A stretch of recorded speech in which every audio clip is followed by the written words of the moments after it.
સુરત શહેરમાં 31 ડિસેમ્બરને લઈ પોલીસનું ચેકિંગ શરૂ કરવામાં આવ્યું હતું તેમજ પીઆઈ, પીએસઆઈ સહિતના સ્ટાફ દ્વારા વાહનમાં અને વીઆર મોલ ખાતે ચેકિંગ હાથ ધરવામાં આવ્યું હતું। આ દરમિયાન પોલીસે બ્રેથ એનાલાઇઝર મશીનથી પણ વાહન ચાલકોનું ચેકિંગ કર્યું હતું તેમજ કોઈ વાહન ચાલક નશો કે ડ્રિંક્સ કરીને અન્ય લોકોને નુકસાન ન પહોંચાડે તેની તકેદારીના ભાગરૂપે પોલીસનું ચેકિંગ શરૂ કરવામાં આવ્યું હતું। आज सूरत शहर में माननीय सीपी सर के गाइडेंस में 4000 से ज्यादा पुलिस कर्मियों का बंदोबस्त लगा हुआ है। शहर में जितने भी एंट्री एग्जिट पॉइंट है सब जगह पे नाकाबंदी चेक पोस्ट लगा हुआ है। हर चेक पोस्ट के ऊपर breath analyser, drug detection kit deploy किए हुए हैं। बाहर जो फार्म हाउस वाला एरिया है उसमें सब जगह पे ड्रोन डिप्लॉय किए हुए हैं। इन सब से कंटिन्यू निगरानी की जा रही है।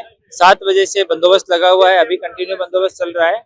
जो लोग भी परिवार के साथ, दोस्तों के साथ शांतिपूर्ण तरीके से नए साल की उजवनी कर रहे हैं, पुलिस उनको सहकार करेगी, उनका सहयोग करेगी। लेकिन जो लोग गैर कानूनी प्रवृत्तियां करेंगे, वाहन गलत तरीके से चलाएंगे, सड़क पे शांति भंग करेंगे, नशीले पदार्थों का उपयोग करेंगे, उनके खिलाफ सख्ती से पेश आया जाएगा और उनके खिलाफ सख्त कानूनी कार्यवाही की जाएगी।